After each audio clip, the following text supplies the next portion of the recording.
राज्य के महासचिव साथी प्रेम गौतम जी, साथी विजेंद्र मेहरा जी, किसान सभा के साथी डॉक्टर ओंकार शाह जी, साथी कुलदीप तनवर जी,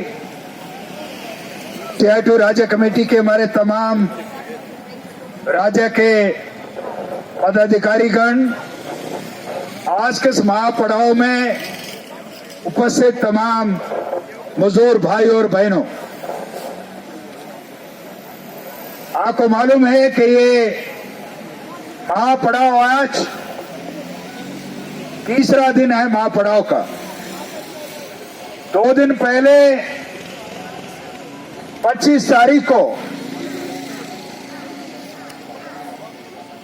इस प्रदेश के निर्माण मजदूरों ने गांव-गांव से, हार्डल प्रोजेक्टों से और तमाम जगह से जो निर्माण के क्षेत्र में काम करते लोग, उन्होंने 25 तारीख को सेक्रेटरीट के बाहर महापड़ाव किया था। पिछले दिन इस प्रदेश में anganwadi worker, helpers, mid day meal worker, उन्होंने सेक्रेटरीट के बाहर महापड़ाव किया था। आज ये महापड़ाव सेक्रेटरीट के बाहर इसलिए नहीं हो पाया कि आज गुरुपुरब है और वहां पर कुछ कार्यक्रम है, इसलिए प्रशासन ने हमें जो अल्टरनेट जगह जो यहां दिया है। आज यहां इस महापड़ाव में, जैसे आपको मालूम है, प्रदेश में उद्योगों में काम करने वाले मजदूर, आउटसोर्स का वर्कर, ठेका का वर्कर, जो पूरे प्रदेश में अलग अलग जगह काम करता है, जहां CI2 का यूनियन है, वो लोग इस महापड़ाव में शामिल हैं। पूरे देश में ये 3 दिन का महापड़ाव हो रहा है। आज जो है शिमला में भी ये महापड़ाव हम लोग कर रहे हैं। महापड़ाव का मकसद क्या है? हमारे साथी आपको बोल रहे थे पहले, ये मोदी सरकार के खिलाफ जो नाराबाजी हो रही है, इसका मतलब क्या है? इसका मतलब है पूरे देश में भारतीय जनता पार्टी का सरकार, मोदी का सरकार, जो हमारे 44 श्रम कानून थे उनको बदलकर 4 नए कानून बना रही है। और उन 4 नए कानूनों में मजदूरों को जेल, जुर्माना, यूनियन ना बनाना, सारी सामाजिक सुरक्षा को खत्म करने का प्रावधान है। अभी लागू नहीं हुए, उस जगह पर लागू करने का कोशिश हुआ। हिमाचल में भी जयराम ठाकुर ने कुछ परिवर्तन किए थे। बीजेपी सरकार ने पहले 12 घंटे का ड्यूटी किया था उद्योगों में। 12 घंटे का ड्यूटी का हमने विरोध किया। 12 घंटे का ड्यूटी नहीं हो सकता, ये गलत है, हमें मंजूर नहीं है। इसलिए आज ये केंद्र की सरकार के इशारे पर सारा काम हो रहा है और केंद्र की सरकार के इशारे पर पूरे उद्योगों में जहां पक्का किस्म का काम है, हमारे कानून में है, contract act, regulation evolution act में है, जहां पक्के किस्म का काम है वह ठेका का मजदूर नहीं रखा जा सकता, आउटसोर्स का मजदूर नहीं रखा जा सकता। परंतु सरकार धज्जियां उड़ा रही है कानूनों की, संसद ने पास कर दिया, उनकी धज्जियां उड़ा रही है।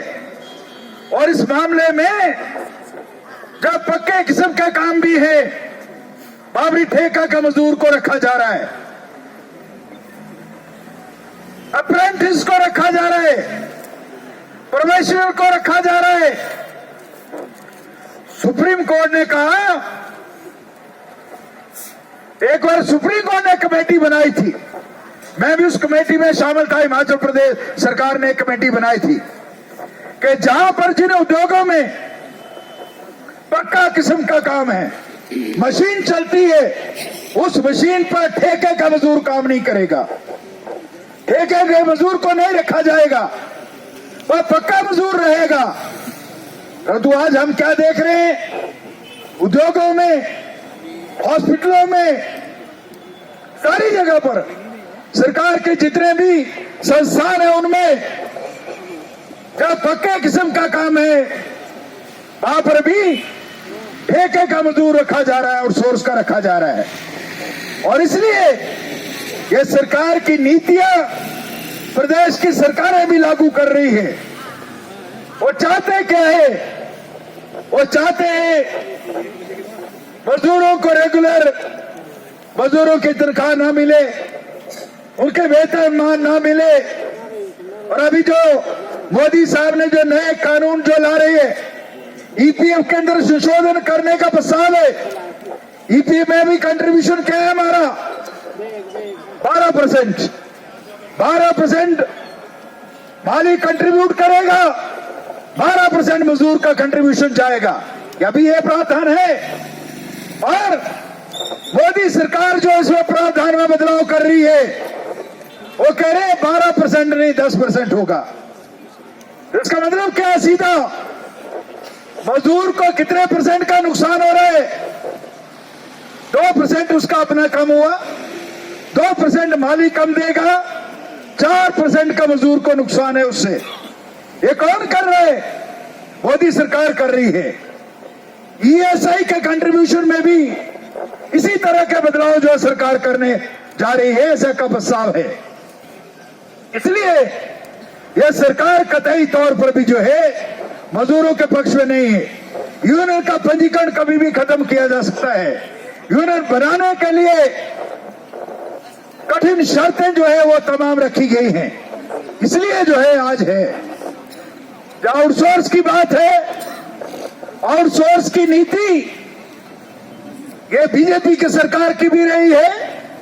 यहां जो हमारी सरकार है प्रदेश की सरकार, उसकी भी नीति है। आउटसोर्स का मतलब क्या है, अभी हमारे एनएचपीसी के कुछ वर्कर चंबा से आए हैं।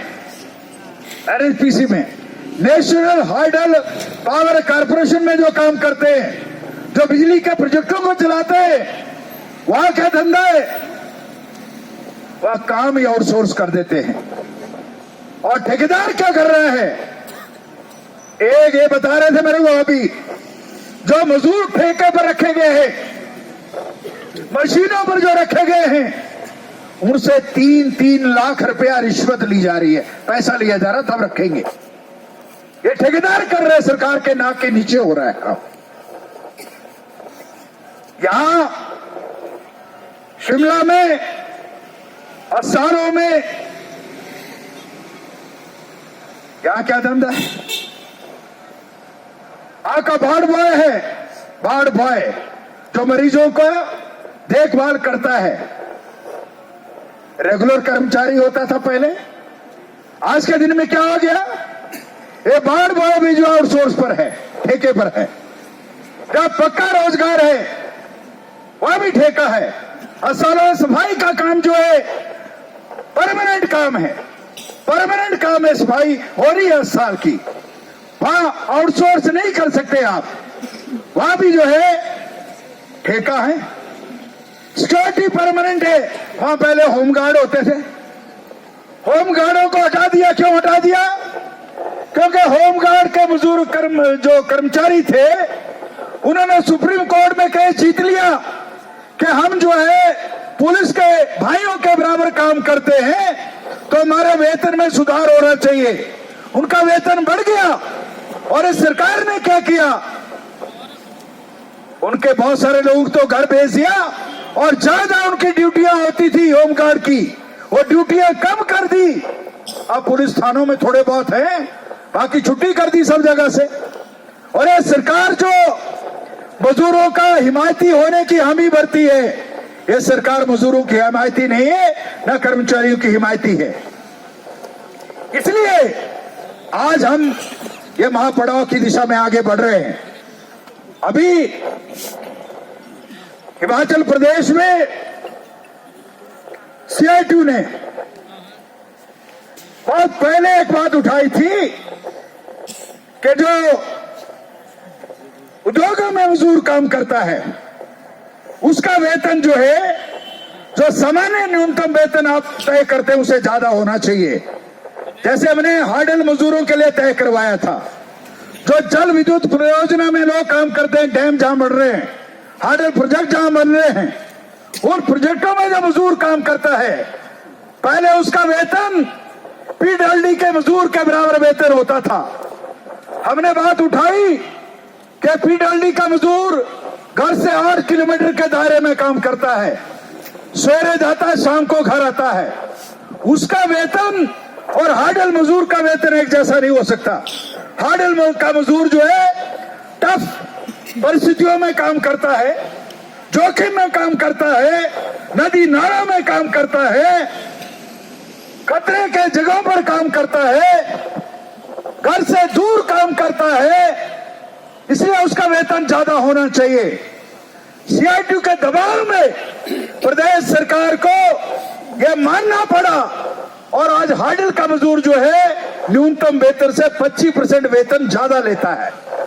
यह लड़ाई जीती हमने और यह लड़ाई उस समय भी हमने, जो उद्योग का मजदूर था, कारखानों में जो मजदूर काम करता है, उसके लिए भी हमने कहा था कि कारखाने का मजदूर का वेतन भी कम से कम 25% ज्यादा होना चाहिए। क्यों होना चाहिए?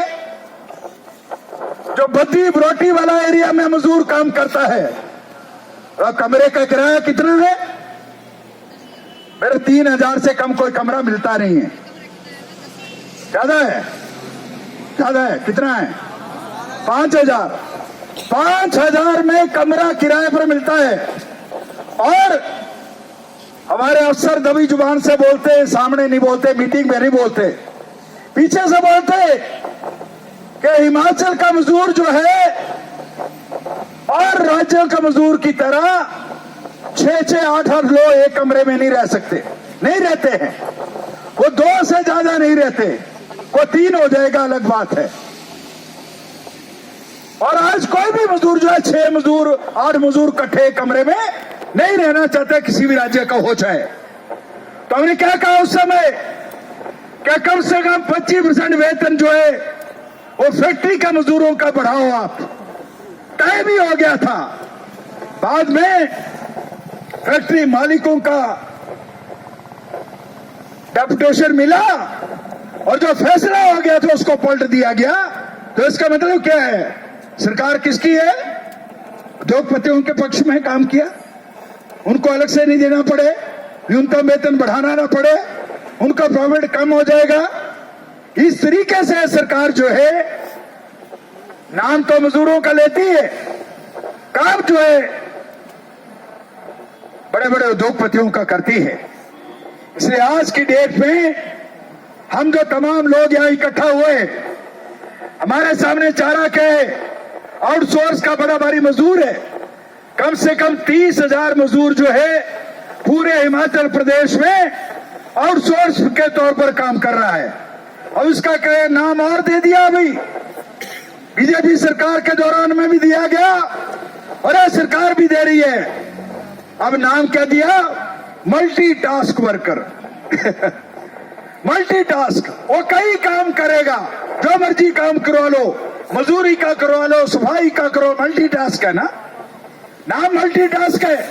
तो मल्टीटास्क मतलब जहां लगाएंगे, जहां पुर्जा फिट होता है वहां कर लो, यह है काम।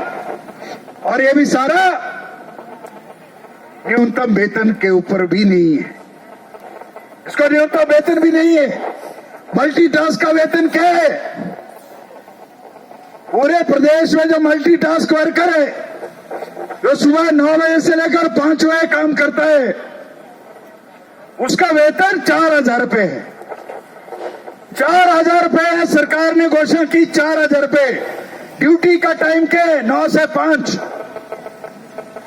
8 घंटे ड्यूटी है और न्यूनतम वेतन भी सरकार नहीं दे रही है, तो शोषण कौन कर रहा है? ठेकेदार नहीं कर रहा, ठेकेदार नहीं है बीच में, सरकार मजदूर का शोषण कर रही है। तो ये सरकार जो है, बीजेपी का सरकार की नीतियां भी वही है, कांग्रेस का सरकार की नीतियां भी उससे अलग नहीं है। इसलिए हम तमाम जो मजदूर हैं, हमारा रास्ता इन नीतियों को बदलने का रास्ता होना चाहिए। सरकारें गुमराह करती है और सोर्स के वर्कर को भी गुमराह किया गया। हमें मालूम है कांग्रेस के टाइम में ये पीटर हॉफ है परे इधर, वो जो मैदान है पीटर हॉफ का, उसको इस्तेमाल करते हैं मजदूरों का शोषण करने के लिए। राजा साहब अभी नहीं है। कांग्रेस की जब सरकार आई पीछे, उस दौरान में 10,000 से ज्यादा आउटसोर्स के वर्कर को इकट्ठा किया गया। वो इंटक फिंटक के नेता भी सारे थे जो कभी गुफा से बाहर नहीं निकलते थे, वो भी थे। क्या बोला? सारे मजदूरों ने 1,000 रुपया, 500 रुपया कंट्रीब्यूट किया उस रैली के लिए। सारे लोग बीच से आए और ये गरीब मजदूरों ने चांदी के मुकुट बनाए राजा साहब को और बेटे को भी, जो भी मंत्री है विक्रमादित्य को, दोनों को चांदी के मुकुट बनाए दोनों को, और चांदी की तलवारें दी। चांदी के मुकुट बनाए, चांदी की तलवारें दी। हम नीति बनाएंगे आपके लिए। बनी नीति। जब पहना रहे थे मजदूर उन मुकुटों को, तब क्या बोला? मैं संभाल कर रखूंगा इनको। मुकुट संभाल कर रखे अभी, और नीति नहीं बनी। उसके बाद जयराम जी आए, उन्होंने कहा हम नीति बनाएंगे। उन्होंने 1 साल के अंदर ही पल्लू झाड़ लिया विधानसभा में। ये नहीं हो सकता कहते। अरे नीति बन सकता है, तुम्हारी नीयत ठीक नहीं है। उड़ीसा की सरकार ने उड़ीसा में 60,000 ठेका मजदूरों को रेगुलर किया। 60,000 ठेका मजदूर रेगुलर हुए उड़ीसा में। जब उड़ीसा में रेगुलर हो सकते हैं, तो तुम्हारे यहां भी रेगुलर हो सकते हैं। क्यों नहीं हो सकते? हो सकते हैं ना, पर नहीं करते। तो आपको लग रहा है कोई जयराम और ये जो भी बने सुखू सरकार, कोई फर्क लग रहा है? कोई फर्क है क्या? कोई नीति के अंदर फर्क है? कोई फर्क नहीं है। तो मजदूर को तो अपना नीति बनाना पड़ेगा ना।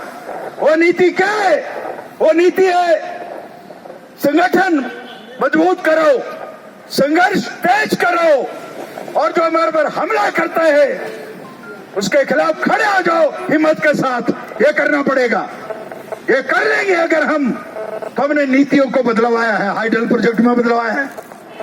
उड़ीसा में भी सीआईटी के नेतृत्व में संघर्ष हुए, हम लड़े, और लड़ाई के बाद जो है 60,000 मजदूर जो है रेगुलर हुआ। ये लड़ाई यहां भी तेज करनी पड़ेगी। इसलिए जो है आज हम इस तरह की बात कर रहे हैं। तो मजदूरों के रास्ते में बहुत सारी परेशानियां हैं। बहुत सारी यूनियन के नाम से दुकानें खोली लोगों ने। वो आ जाते हैं, मैं इंटरकॉम सरकार के नजदीक हूं, मैं करवाता हूं। मजदूर भ्रमित हो जाता है कि ये राजे ये टिक्के के नजदीक है, कोयला रानी के नजदीक है, कोई बोलता है सुखू के नजदीक है। मजदूर फिर सोचता है कि शायद इस बार हो जाएगा, परंतु हमारा तजुर्बा क्या है? जो भी मजदूर ने हासिल किया आज तक, और संघर्षों के माध्यम से हासिल किया, और सीआईटी के लाल झंडे की ताकत से हासिल किया, और उसे नहीं किया। मजदूरों के आंदोलनों को रोकने के लिए और कई तरह की दुकानें खुली है ट्रेड यूनियन की, कोई बीएमएस के नाम से, कोई इंटक के नाम से, कोई फिंटक के नाम से। बहुत सारे नेता आ जाते हैं टोपी लगाकर। अगर हम झमेले में आ जाएंगे तो सारी उम्र जो है इसी में बीत जाएगी दोस्तों, सारी उम्र इसी में बीत जाएगी। देखते रहेंगे कि शायद ये हमारा मदद करेगा, मदद नहीं होगी। इसलिए जो है आज से जो CITU की राज्य कमेटी ने फैसला किया है, आउटसोर्स वर्कर को लामबंद करना है, संघर्ष को तेज करना है, फैक्ट्री के मजदूरों का भी लामबंद होना है। एक फैक्ट्री में मजबूत करो यूनियन को, 4 फैक्ट्रियों में और बनाओ। अगर फैक्ट्री के लिए अलग से, फैक्ट्रियों के लिए अलग से अगर वेतनमान लेना है, अलग से वेतनमान लेना है, अलग से वेतन बढ़वाना है, तो ये काम करना पड़ेगा। जो हासिल होता है उसको करो, जेब में डालो, जो नहीं आता उसकी लड़ाई लड़ो। ये काम करना पड़ेगा और ये काम कर लेंगे हम लोग तो निश्चित तौर पर जो है सरकार चाहे बीजेपी को चाहे कांग्रेस की हो, हमें देख लिया कोई रोक नहीं सकता, कोई रोक नहीं सकता। पर दिशा ठीक होनी चाहिए। दूसरी बात एक और है, अभी जब आंदोलन तेज होंगे हमारे पूरे देश में हो रहे, यहां भी होंगे तेज। बीजेपी का सरकार जो है ये जो दिल्ली में बैठी है, उनको अभी लग रहा है कुर्सी डामाडोल हो रही है। वो क्या करेंगे आने वाले टाइम के अंदर? अभी 22 तारीख को राम मंदिर का उद्घाटन कर रहे हैं जनवरी में। फिर घर घर में आपके भी आ जाएगा मंदिर की मूर्ति, कागज में आ जाएगी चाहे। फिर मजदूर क्या सोचेगा? अभी ये बीजेपी बड़े मंदिर की बात करते हैं, चलो इनकी सुन लेते हैं। आपके मंदिर की बात नहीं हो रही, आपके घर को मजबूत करने की बात नहीं हो रही। मंदिर तो घर घर में है, कहां नहीं है?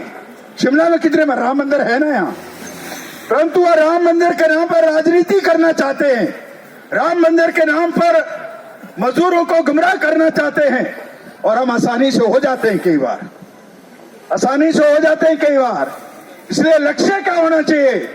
जो को जंजीरों में बांधना चाहता है, जो के यूनियन को तोड़ना चाहता है, जो के EPF को खत्म करना चाहता है, जो ESI को खत्म करना चाहता है, उसके हाथ को पकड़ लो, उसको करने मत दो, उसको सत्ता से हटाओ। ये काम अगर हम तय कर लेंगे तो निश्चित तौर पर जो है ये मजदूर जो है कुछ राहत का महसूस करेगा।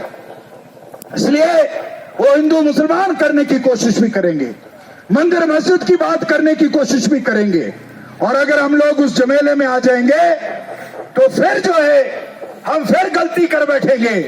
इसलिए आज की डेट में CITU में समस्या है, जो दिल्ली के अंदर तानाशाह बैठा है मोदी, इसके सरकार को हटाने का जरूरत है। अगर मजदूरों को कुछ चाहिए, जैसे लेबर कोड लागू हो गए, आधे मजदूरों के नेता जेलों में तड़पते रहेंगे, मैं बता दूं आपको।